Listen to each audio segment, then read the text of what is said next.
Bueno, voy a empezar con el inventor del psicoanálisis, un momentito, nada más, que es Sigmund Freud, todos lo saben, para plantear que una de sus genialidades fue poder fundamentar el descubrimiento del inconsciente a través del estudio, la observación y el análisis de los hechos cotidianos de la vida. Y ahí escribió toda una serie de textos: Psicopatología de la vida cotidiana, el chiste y su relación con el inconsciente. ¿Se me escucha bien? ¿Un poco más cerca? ¿Mejor ahora? Vale, es que además lo de la mascarilla es... bueno, escribió textos sobre las cosas que nos ocurren a todos, y uno de ellos se tituló El chiste y su relación con el inconsciente. No voy a hablar de esto para nada, solo que les voy a contar un chiste. No va a tener gracia tampoco porque entre la mascarilla y que ya no tiene gracia porque se ha quedado anticuado, pero nos viene bien.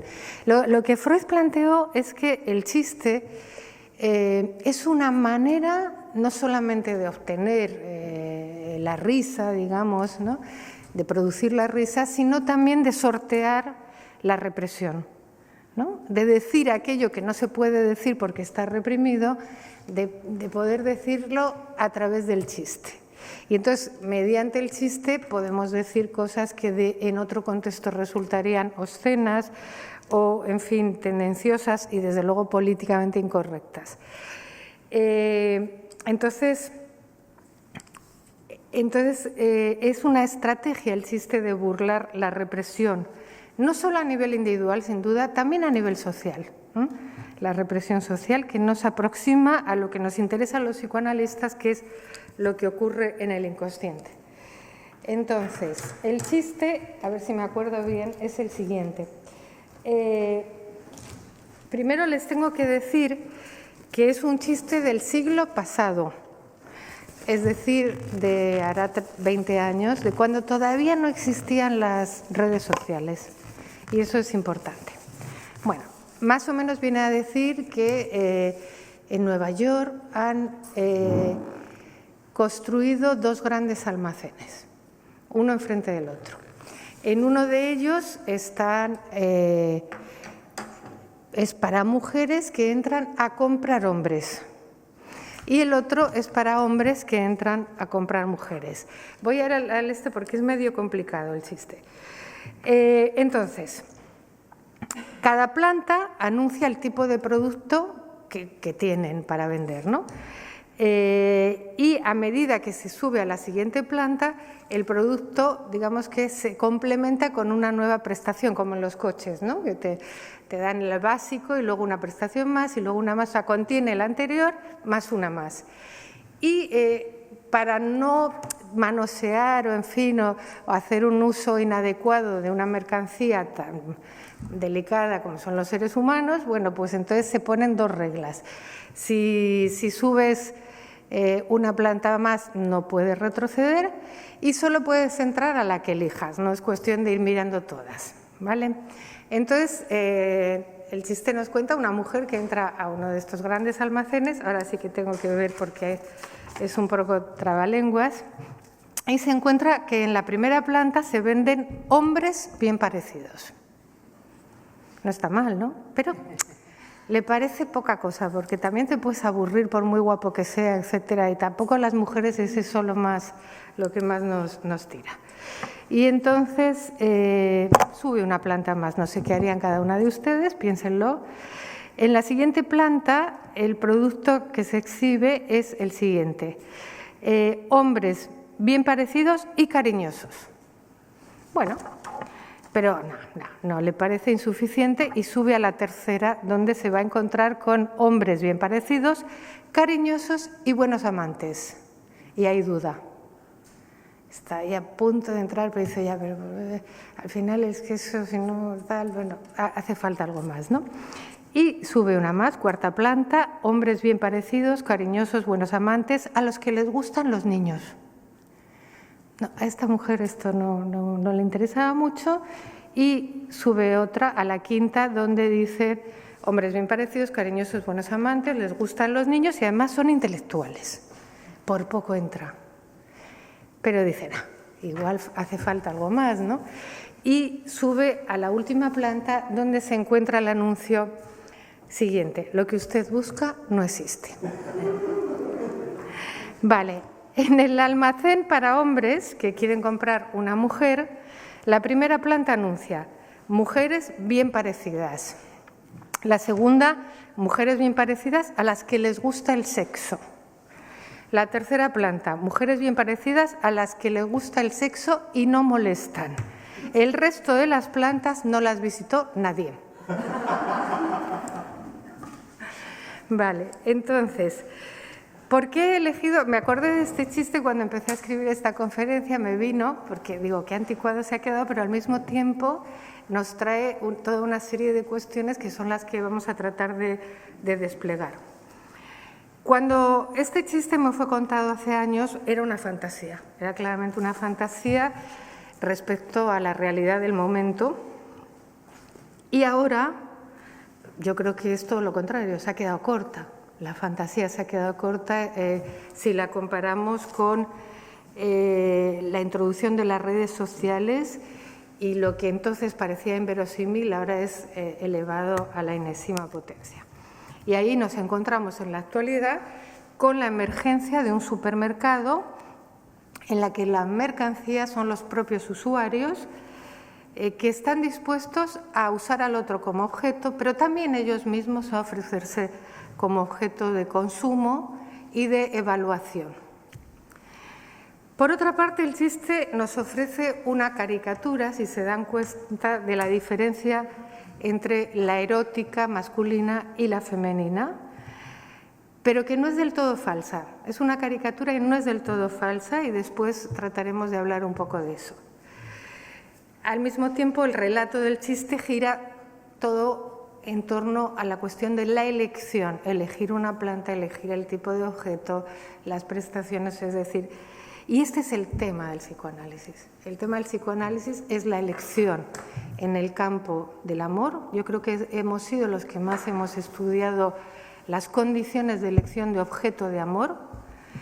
Empezó Freud por ahí, y también las preferencias en el plano erótico del deseo. Así que, modestia aparte, que los sociólogos vengan a hablar con los psicoanalistas cuando se ponen aquí a elucubrar sobre todas las cosas relativas al amor y al sexo y a la elección. El punto de partida nuestro lo pondrán a discutir, pero si cada uno se introspecciona se darán cuenta que es verdad o que es así, es que la elección no es consciente, es inconsciente. Parece una paradoja porque elección inconsciente, bien, me parece un oxímoron, ¿no? Pero no es, el yo cree que elige según sus anhelos, sus gustos, sus ideales, etcétera, pero en verdad, en el momento en que te enamoras, hay algo que elige por ti, que es tu inconsciente, y que se convierte en un enigma, en un misterio para uno mismo. Y si el amor no va acompañado de ese toque de misterio, si es completamente utilitarista, pues verdaderamente podríamos dudar si es un amor stricto sensu. No digamos ya en el campo del deseo. En el campo del deseo es el inconsciente el que comanda. O sea, a veces deseamos lo que no nos conviene y en el momento menos adecuado, y lo que deberíamos desear porque nos vendría muy bien y, en fin, haría que todo funcionara, pues es que no lo deseamos. ¿Y qué se le va a hacer? O sea, entonces es algo, la elección es una elección inconsciente. Tengo que sentar estas bases para seguir hablando. Si luego me las quieren discutir, pues las discutimos. Pero este es nuestro punto de partida que creo que cada uno puede verificar en sí mismo. Entonces, volvamos al siglo XXI. Vengamos al presente. El chiste era de entonces, ahora vamos a los supermercados actuales. He tomado Tinder porque es el gran supermercado. Tinder se traduce, el término Tinder se puede traducir como yesca, es decir, combustible. Es decir, lo que sirve para prender una chispa, un fuego, encender un fuego. La chispa que enciende el fuego. ¿Está bien? Encontraron un significante adecuado. Y entonces me puse a ojear, he de confesar que por Por cuestiones de mi propia vida no lo he necesitado hasta ahora, pero me puse a hojearlo para la charla de hoy y me encontré un montón de manuales, así pero al instante, ¿no? Manuales de uso que te indican cómo meterte en Tinder de la buena manera y hacer un uso adecuado de la herramienta, ¿no? Y traigo algunas frases textuales de esos manuales, de uno de ellos. El primero que encontré tampoco tardé 15 minutos porque este te enseña, y lo dice así, a construirte un perfil exitoso, ni más ni menos. Y le cito: entramos a un juego de compra-venta donde estás obligado a mostrar lo mejor de tu imagen. Disfrazarse, reformarse, mejorar, llámalo como desees. A continuación te diré con exactitud, subrayemos esto, cuáles son los elementos primordiales de los cuales depende el éxito. Bien. Claro, yo me quedé, digo, ¿cómo se puede afirmar con exactitud lo que hace falta para triunfar? Todavía en el campo de las empresas, vaya, que tampoco, pero bueno, pero en el campo del amor, en el campo del deseo, cuando son amor y deseo son los grandes interrogantes sobre los que desde tiempos inmemoriales las mentes más privilegiadas se han roto la cabeza. Bueno, sigo leyendo el manual para encontrarme con las primeras recomendaciones dirigidas al nivel de la imagen con la que cada uno se vende. Después vendrán las palabras, ¿vale? Eso ya es secundario, pero lo fundamental de entrada es la imagen. Y ahí el manual nos dice, más allá de todas las cosas que tengas en común con otra persona, en Tinder es una simple foto la que determina la dirección del dedo que te aceptará o te rechazará. Ya empieza a ser inquietante, ¿no? Bueno, lo que nos encontramos claramente es la prevalencia de lo imaginario sobre lo simbólico, sobre las palabras, sobre los dichos.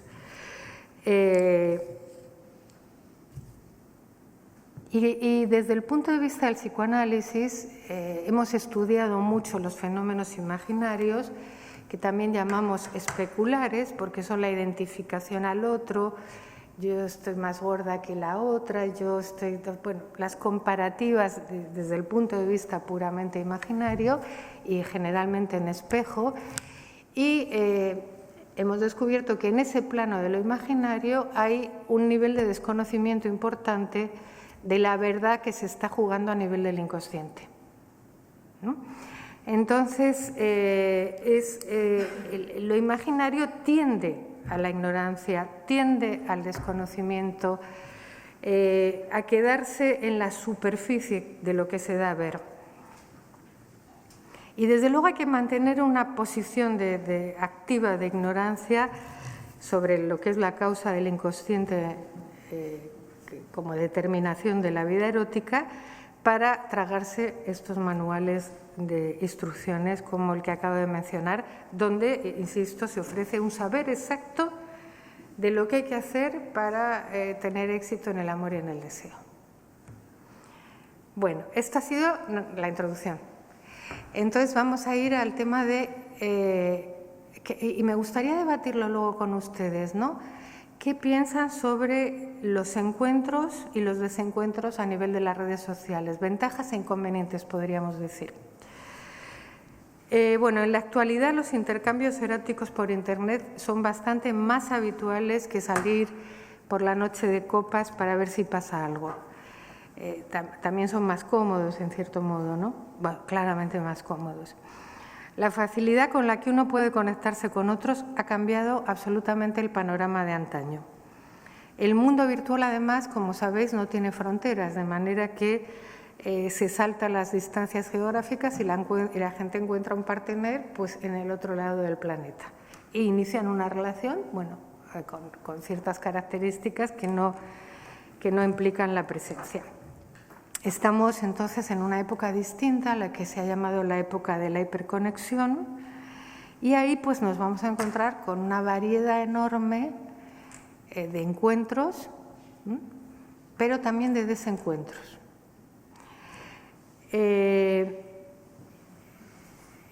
Es muy fácil porque existen aplicaciones para todos los gustos, desde las que buscan una pareja estable con la que proyectar una familia, hasta los que solo quieren sexo, y estos disponen de un menú de lo más variado, incluidas los gustos perversos de cada uno.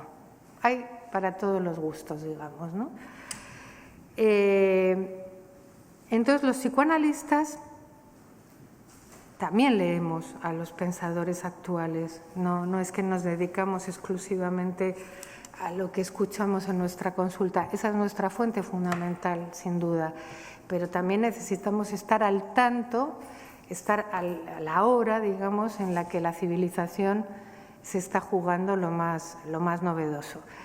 Y leemos a pensadores, cada uno elige los que le gustan. Yo en esta ocasión he elegido dos italianos, no sé por qué, bueno, y un francés, extractos muy pequeñitos. Uno que me pareció muy visionario, aunque lo que dice es controvertido, es Pier Paolo Pasolini. Algunos no sabrán, no lo recordarán, pero era escritor y era cineasta, era director de cine y fue el primero en acuñar una expresión bastante fuerte, la expresión mutación antropológica. ¿A qué se refería? A que hay una mutación en el campo de lo humano que se debe a los efectos que sobre la subjetividad produce la penetración de la cultura del consumo, el capitalismo, el consumo y la exacerbación y el predominio de los medios de comunicación. Entonces, según Pasolini, las mentalidades han quedado secuestradas por los espejismos del capitalismo avanzado y eso produce una transformación moral. Hasta aquí acordamos que hay transformaciones morales. Y él dice, la describe de la siguiente manera, que esa transformación está basada en la más, le cito, la más enfática exigencia de tolerancia. Todo se puede. Si lo quieres, se puede. Pero advierte que se trata de una falsa tolerancia y que es tan falsa que en realidad sirve a otro amo. Está al servicio de anestesiarnos las emociones.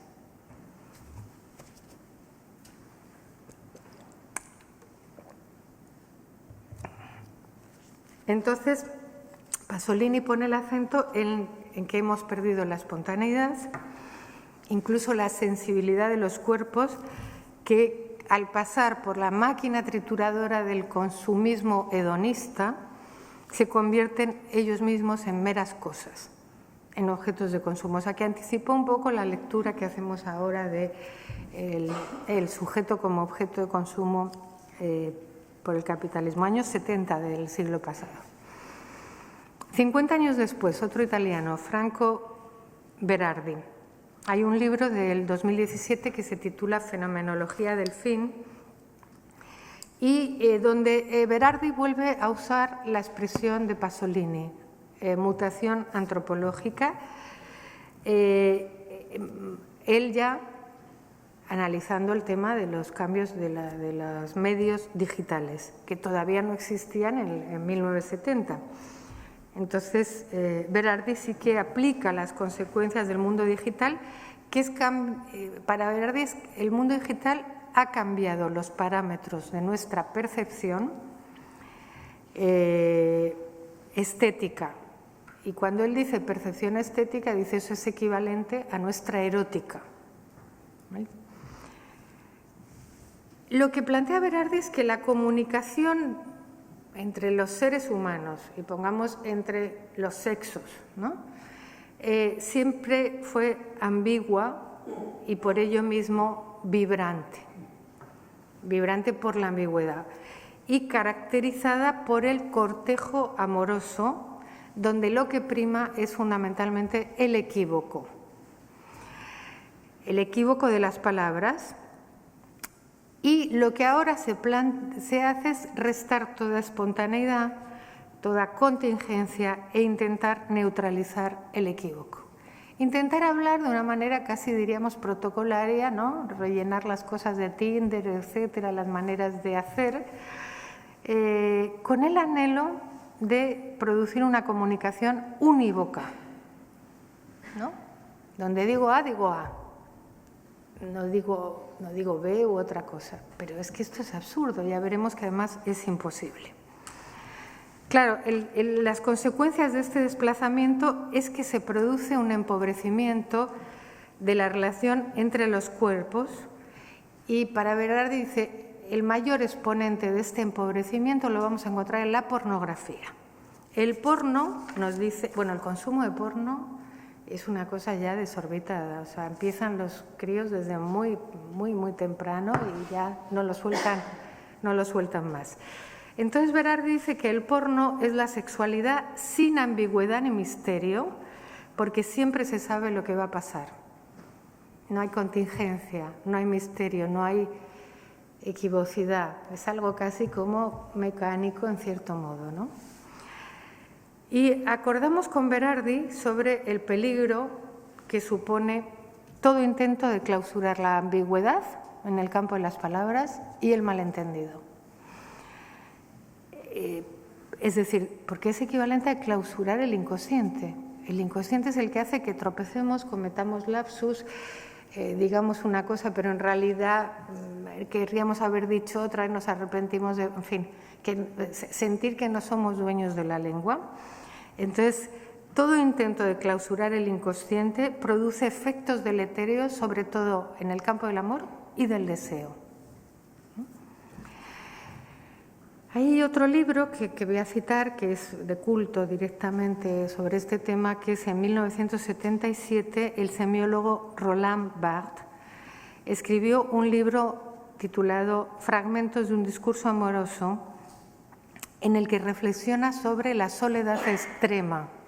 Esta es otra cuestión que nos tiene a todos bastante alertas, ¿no? La soledad actual, la soledad extrema. Y utiliza una expresión que me pareció también muy próxima a lo que pasa, que es el tabú sentimental. Es decir, el 77 también es muy atrás, pero ya es un augurio del porvenir en el que estamos ya. En ese momento era el porvenir, ahora ya estamos ahí, en el tabú sentimental. Es muy fácil de explicar. Lo que resulta obsceno en este momento no es lo sexual o hablar de lo sexual, sino lo sentimental. Es más obsceno hablar de lo sentimental que de lo sexual. Y es más fácil decir, como en la película está La increíble Jessica, el chico le dice a ella, cuando ya ve que no sabe muy bien cómo orientar el asunto, le dice, bueno, soy experto en cunilingües. Y entonces ella se queda pensando y dice, bueno, venga, vamos, de acuerdo, sigamos. Es más fácil decir eso en una primera entrevista que decirle a alguien, te echo de menos. ¡Wow! Si dices te echo de menos, te bloquean.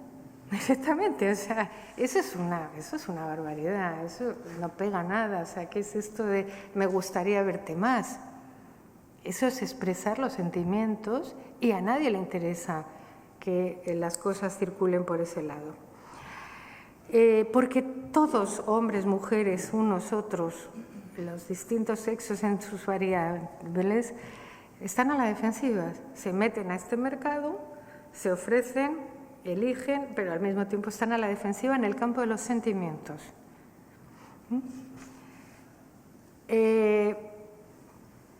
Entonces los psicoanalistas leemos esto y escuchamos a los pacientes y verificamos cuál es la función específica que cumplen los dispositivos digitales en la vida erótica de cada uno, siempre caso por caso.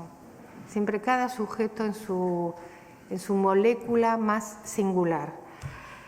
Y vemos que para algunos la hiperconexión puede facilitar el encuentro, mientras que para otros se convierte en un estrago, incluso en algunos casos en una adicción, en una compulsión, y también produce efectos depresivos.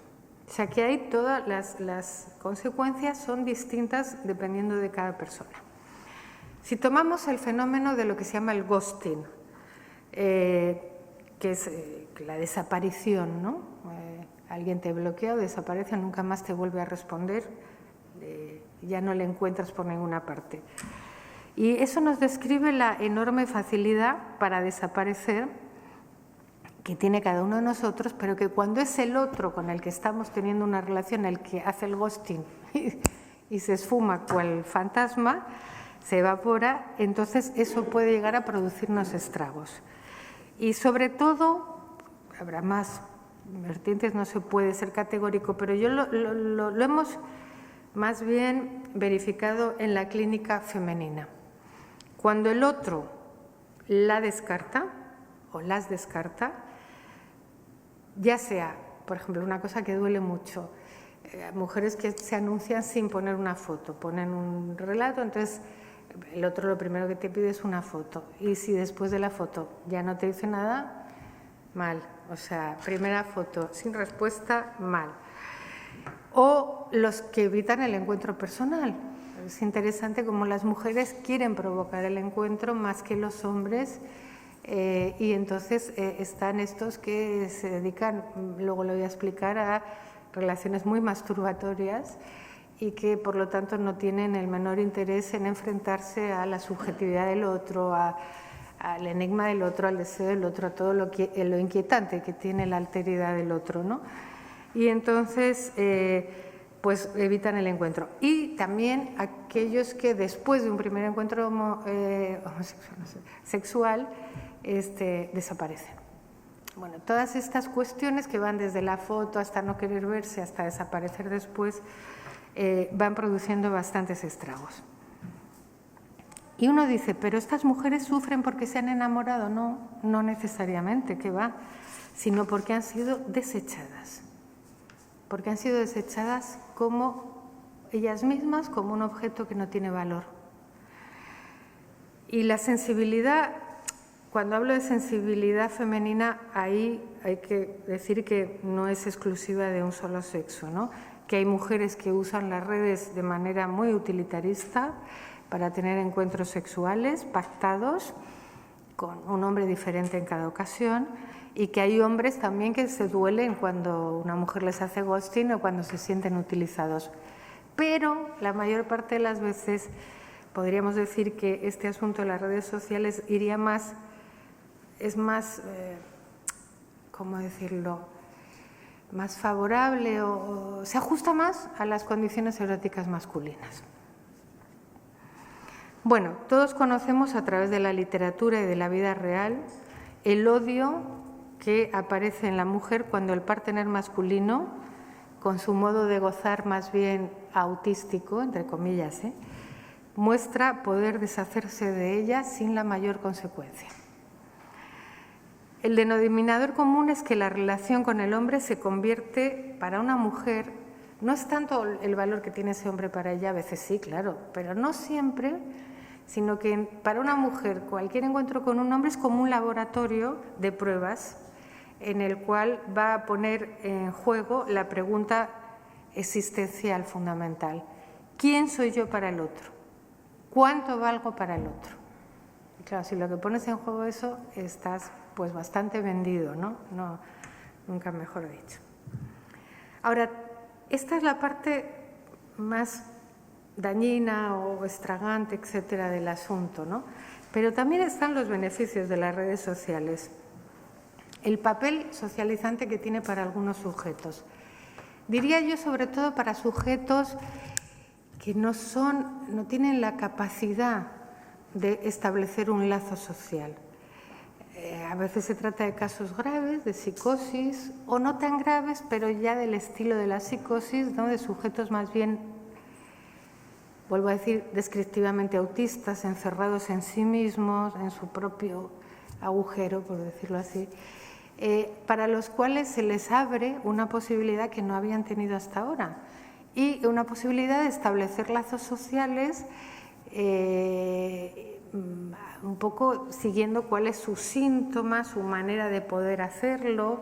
Encuentran modos de agruparse Por ejemplo, hay una aplicación para los escuchadores de voces, es decir, los que tienen alucinaciones auditivas.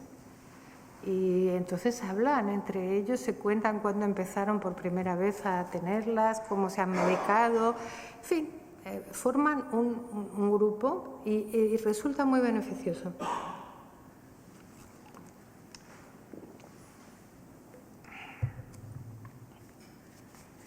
Así que no podemos tener una posición completamente crítica con el asunto, sino que ver en cada sujeto qué función cumple la utilización de las redes.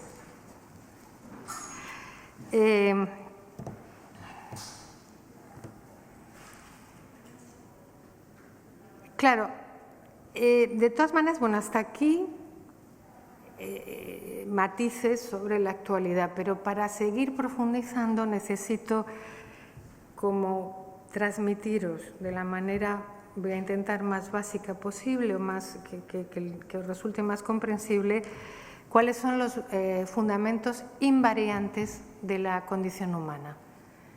O sea, para entender las variaciones temporales o epocales o de civilización, tenemos al mismo tiempo que saber sobre qué base nos estamos moviendo, y es esto lo que el psicoanálisis ha podido teorizar. Entonces, voy a hablaros de lo invariable, de la estructura del ser humano. Sobre esa estructura luego hay cambios de modas, cambios de costumbres, cambios de discurso, de ideales, etcétera, etcétera. Pero hay una estructura básica que es lo que voy a intentar transmitiros. La primera cuestión es que somos seres hablantes, una evidencia, pero es que una evidencia que esta condición determina nuestra relación con la vida, en todos sus sentidos, pero sobre todo con el sexo y la muerte, diríamos. El hecho de hablar nos ha apartado de la naturaleza y nos introduce en la cultura, queramos o no queramos, y además no hay margen de elección en ese sentido, ni hay retroceso hacia la naturaleza posible. Somos seres hablantes y ya nos jugamos la partida en ese terreno. No hay retorno posible a la naturaleza, aunque muchos lo fantaseemos como tal. Pero lo que nos encontramos, esto lo descubre el psicoanálisis, el primero, pero lo dicen también muchos filósofos, lo dice cualquiera que tenga una observación de lo que es la condición humana.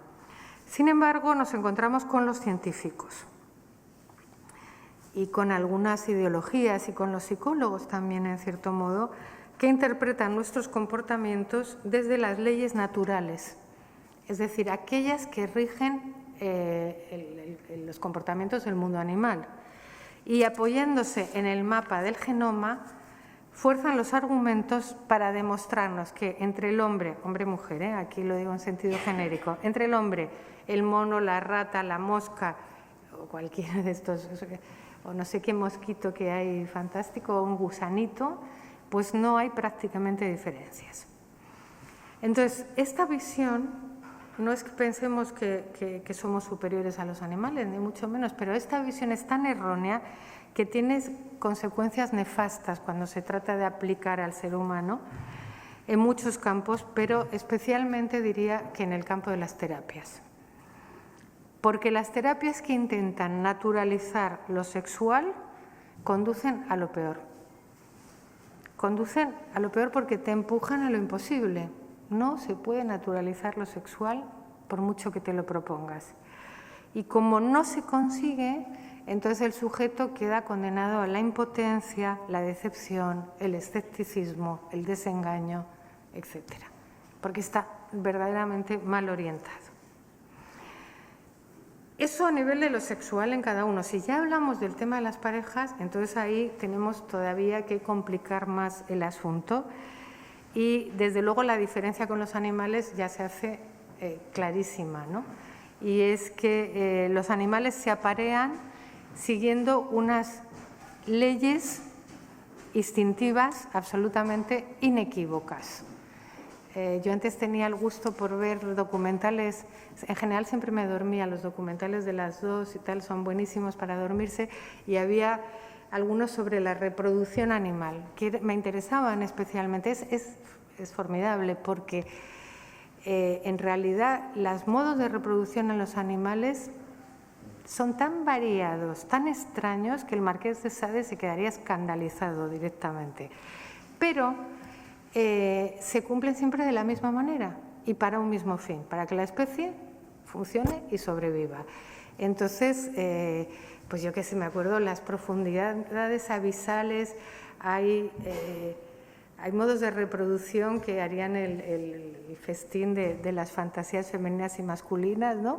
Hay un pez que la hembra es enormemente grande y el macho es tan chiquitito que apenas se puede adherir al final del vientre de la hembra con sus dos dientecillos y se adhiere y se va perdiendo su propio organismo, sus funciones orgánicas, el aparato respiratorio, el circulatorio, el no sé qué, y queda convertido en una bolsa de seminal, por decirlo así, y ahí acaba el asunto. Luego hay otros que funcionan con un pene teledirigido, y luego, no, en serio, y luego hay otros que pues no se conocen para nada y se reproducen de la siguiente manera. Las especies, ¿no?, más bien de amebas y cosas de estas, el mismo día, a la misma hora, sin necesidad de móvil, de nada, o sea, conocimiento genético puro y duro.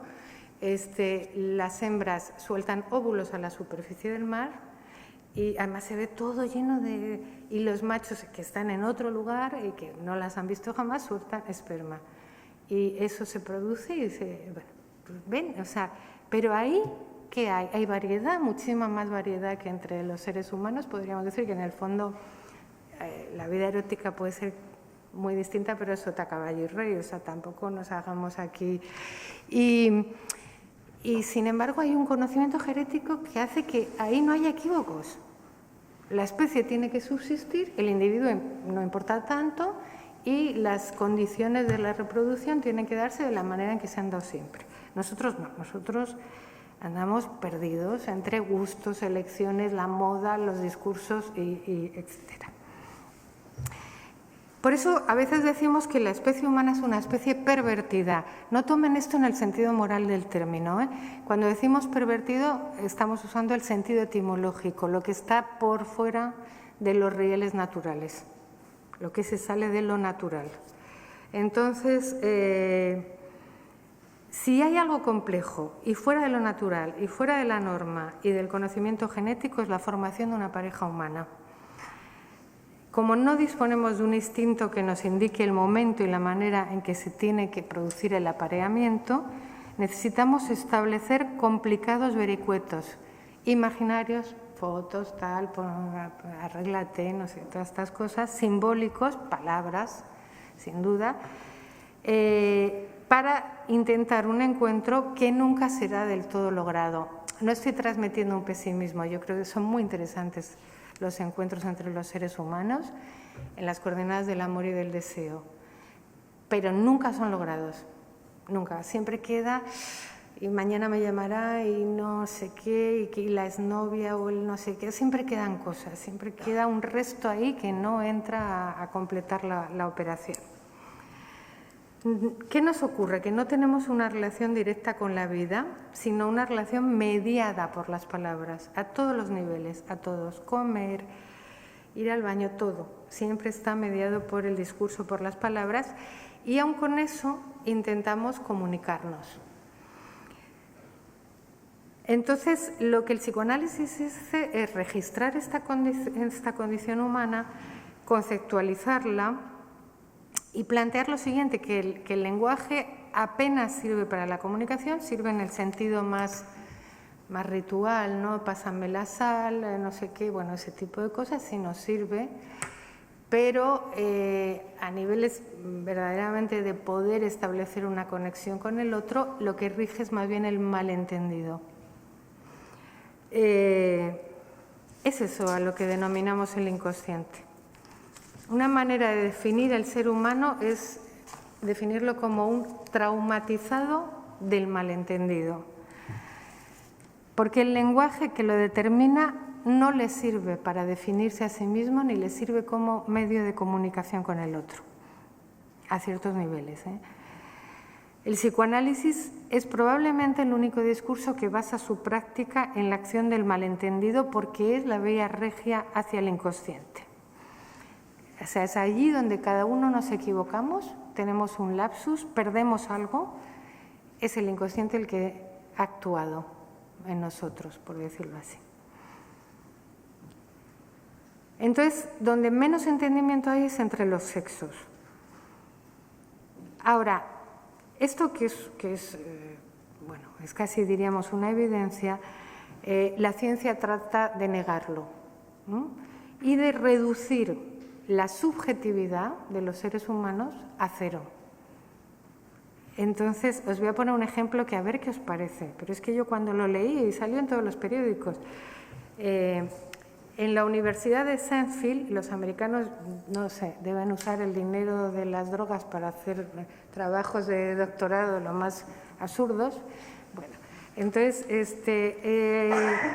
un doctor que se llama Michael Hunter ha promovido una tesis en la que se demuestra, entre comillas, que el tono de voz femenina posee sonidos más complejos que la masculina y que entonces invade el área auditiva del cerebro masculino, mientras que la voz del hombre solo toca el área subtalámica.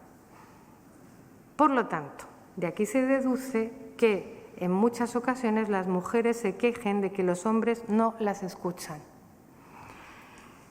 Pero no es que no las escuchen, simplemente lo que hacen los hombres es desconectarse por una razón puramente fisiológica.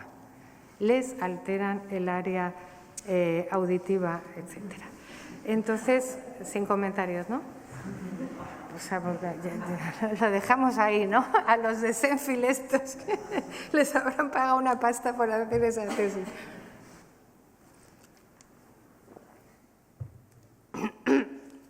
Entonces, vayamos al malentendido en el terreno que más énfasis cobra, que es el del sexo. No es solamente a nivel de las palabras, ¿no?, que vamos a no entendernos, sino en que hay el componente libidinal de las relaciones, el deseo y también el goce que implica a los cuerpos que están ahí en juego.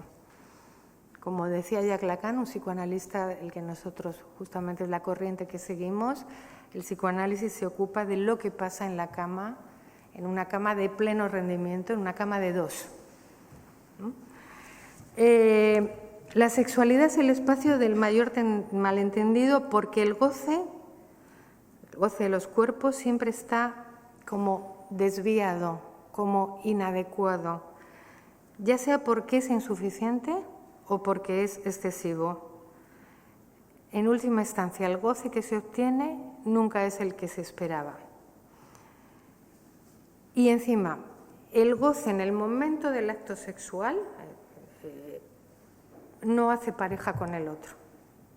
En ese momento, para poder gozar, no puedes hacer pareja con el otro. Las mujeres necesitan ciertas condiciones que pueden ser muy distintas a las de los hombres. Por ejemplo, la mujer necesita la voz.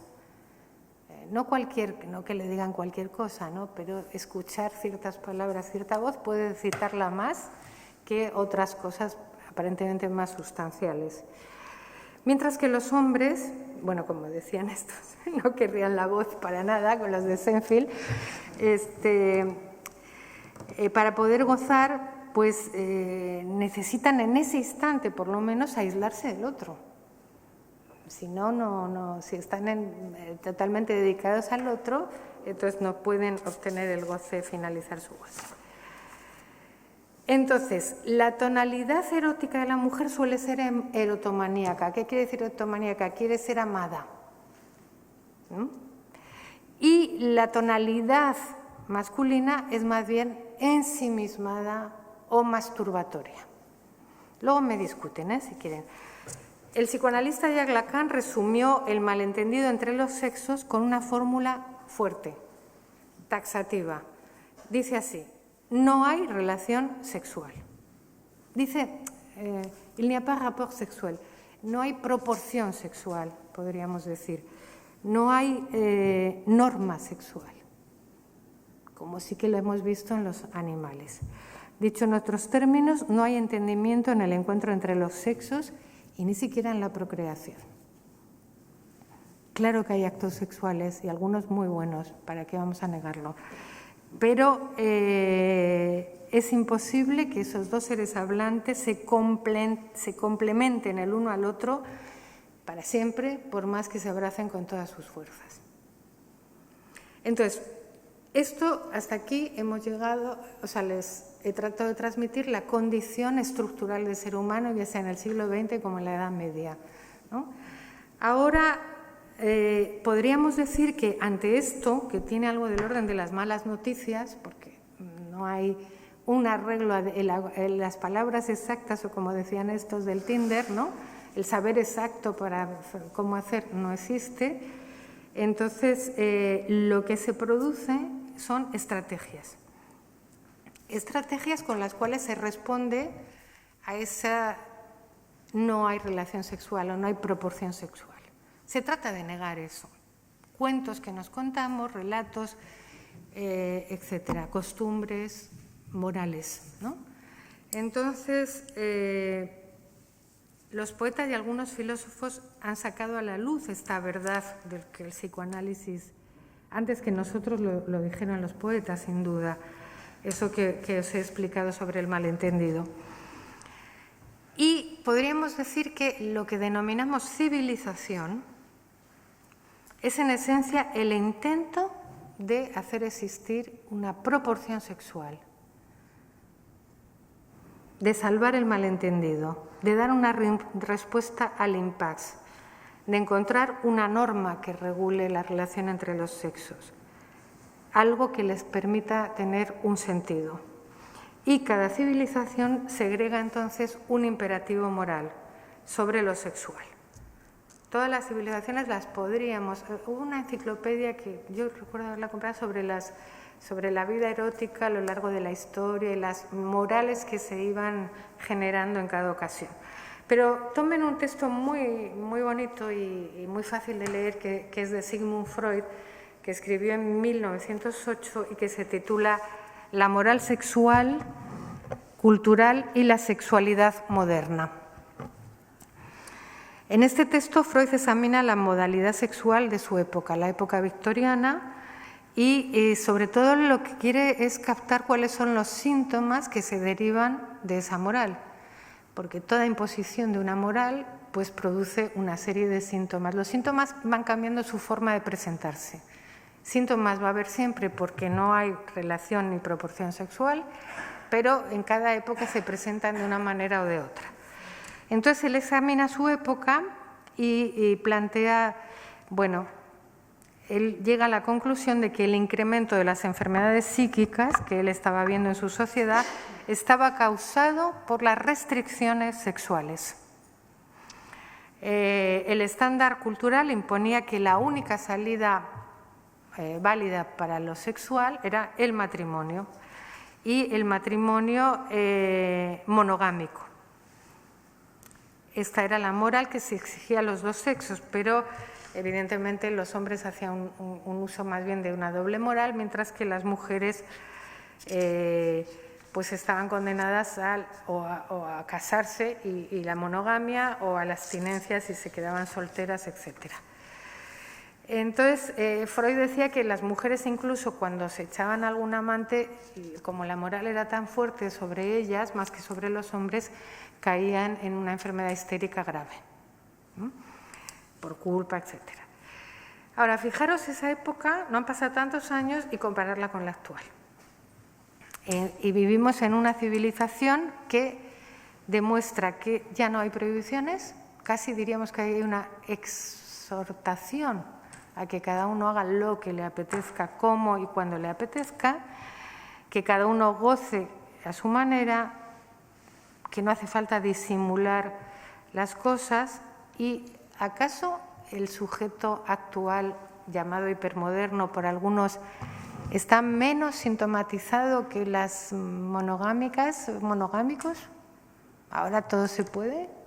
el poliamor, las parejas abiertas, etcétera, etcétera, nos dejan un amplio margen y, sin embargo,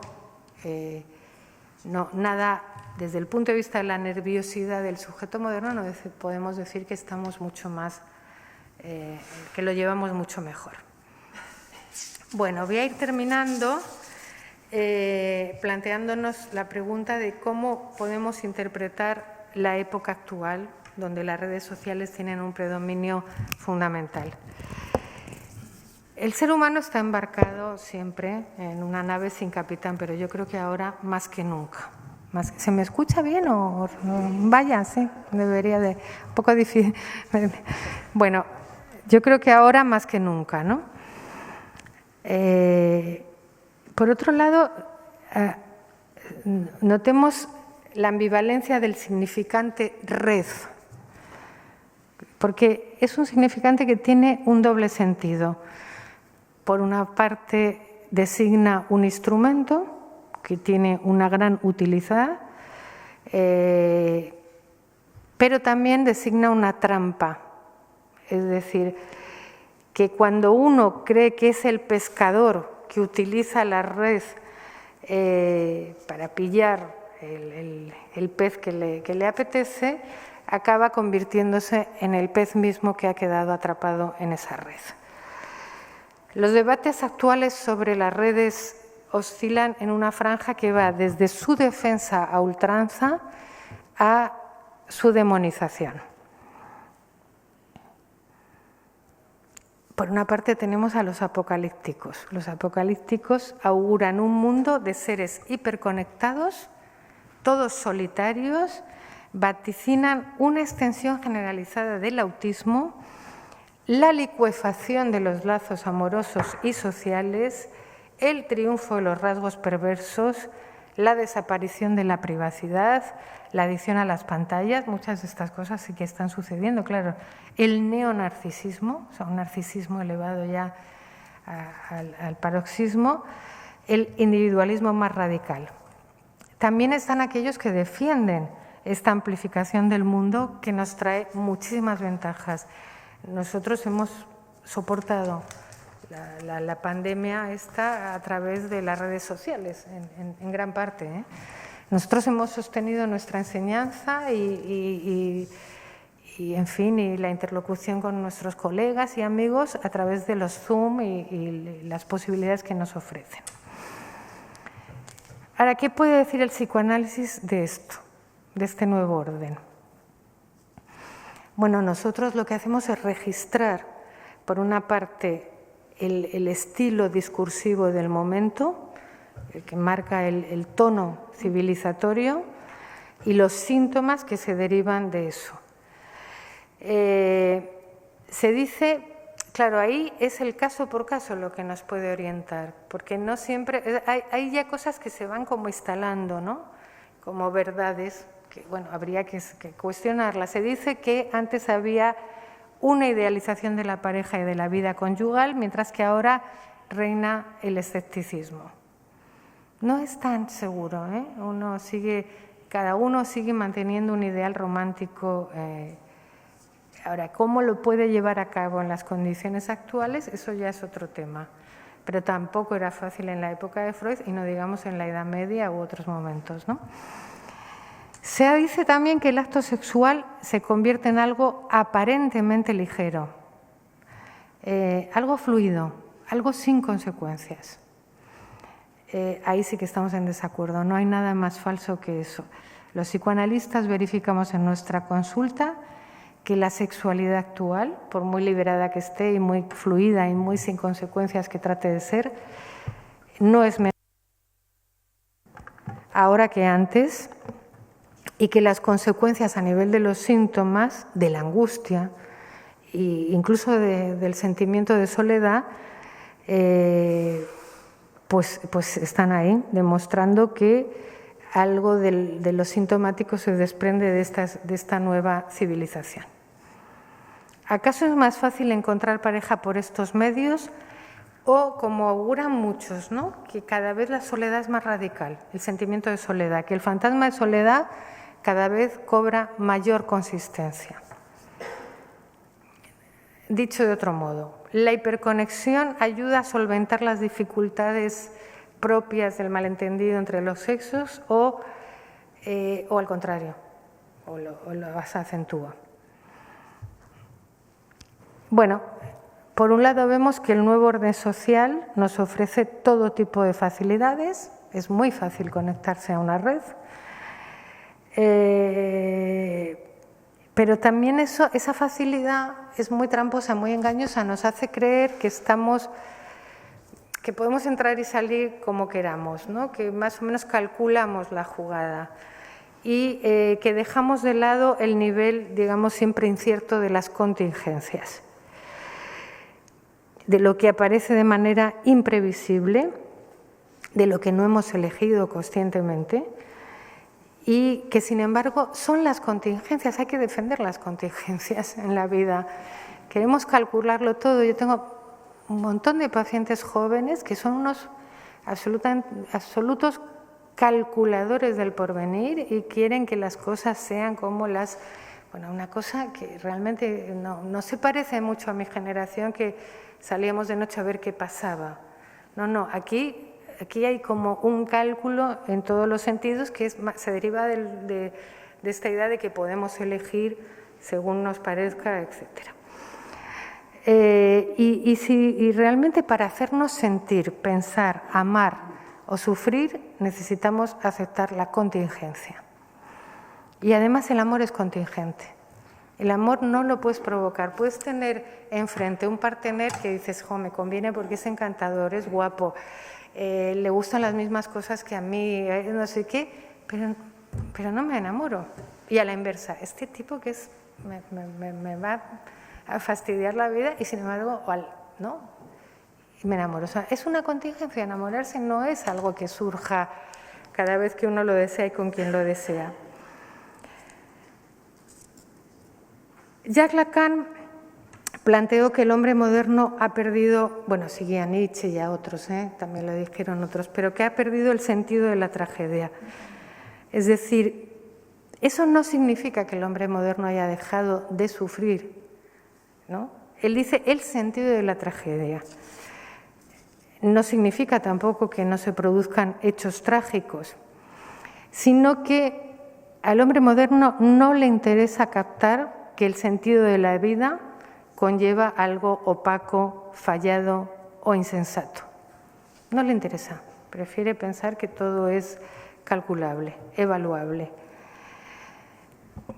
El hombre moderno solo acepta las buenas noticias, esas que venden los coaches y los psicólogos de toda índole, esas que venden los manuales de autoayuda y los manuales de cómo navegar y tener el absoluto éxito. Eso es lo que quiere la gente. No quiere pensar, no quiere ir más allá. Bueno, las consecuencias de esto que podríamos denominar una pasión, verdadera pasión por la ignorancia del inconsciente, se verifican en una exacerbación del narcisismo. Lo pones todo ahí y algo que niega lo que el síntoma revela sobre lo incalculable de un destino, el destino de la vida que está hecho, como dije antes, de contingencias, y los sujetos prefieren dejarse llevar por la necedad narcisista de creer que pueden elegir a conciencia, de creer que la felicidad es un derecho constitucional, lo es, recogido en la Constitución de los Estados Unidos desde Jefferson, ¿no? El ciudadano norteamericano tiene derecho a ser feliz. Sin embargo, la depresión se extiende, se cronifica, la insatisfacción, etc.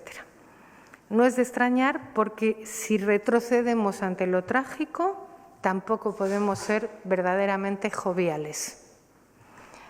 Para finalizar, quisiera acentuar que la sexualidad es siempre sintomática y que de eso no se libra ninguna época. El ser humano ni pudo, ni puede, ni podrá soportar la vida sin recurrir a algún tipo de artificio que lo eleve sobre su mísera e incierta existencia. Sabiendo esto, el psicoanalista verifica la presentación de nuevos síntomas producidos por el discurso social. No hace ningún juicio sobre los mismos porque, como os he dicho antes, lo que para un sujeto es fatal, a otro le hace el mundo algo más habitable. Y hasta aquí, pero con ganas de un feedback.